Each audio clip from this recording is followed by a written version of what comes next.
So ahli marine biology ni dia meletakkan seekor jerung di dalam satu akuarium dan kemudian dia letakkan pula ikan-ikan kecil ke dalam sangkar tersebut.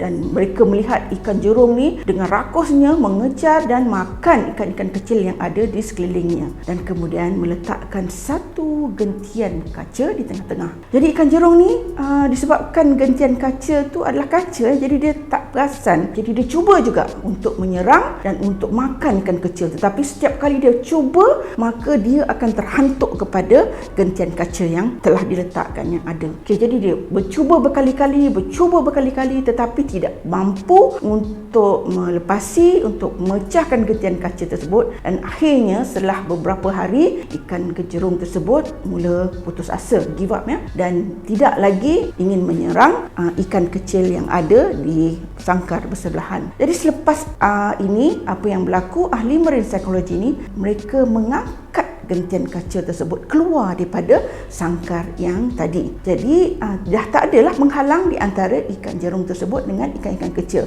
tetapi mereka dapat melihat perubahan sikap ada pada waktu tersebut, di mana ikan jerung itu tidak lagi ingin menyerang atau makan ikan-ikan kecil di sekitarnya. So ini apa yang kita nak lihat ini conditioning yang kita katakan. Apabila seseorang banyak dalam kehidupannya pada peringkat awal, bila dia mencuba dia gagal, bila dia mencuba dia gagal, mencuba lagi dia gagal. Jadi setelah gagal beberapa kali, dia telah meletakkan di dalam kepalanya bahawa dia akan gagal di dalam apa yang dilakukannya. Jadi dia berputus asa dan dia tidak lagi akan mencuba. So ini satu benda yang perlu kita perhatikan pada diri kita. Maknanya memang ada waktunya kita akan gagal beberapa kali, tetapi tak semestinya kegagalan kita itu akan berterusan selama-lamanya. Bila kita tetap mencuba dan mencuba, insya-Allah kita akan berjaya. Kita boleh lihat Thomas Edison yang membuat mentol lampu, dia berjaya selepas percubaannya yang ke-99 kali. Jadi itu yang ingin kita sampaikan. Jangan berputus asa walaupun kita telah gagal beberapa kali di dalam kehidupan kita.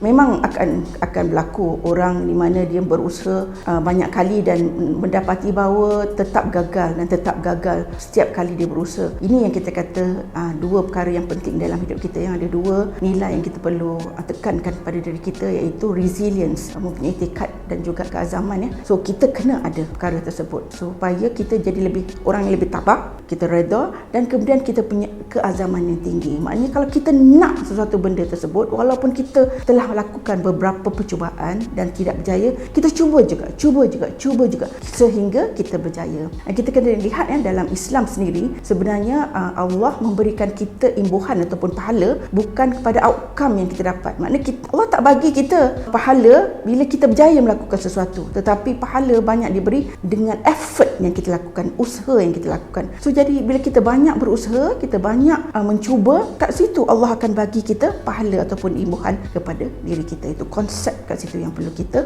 perhatikan.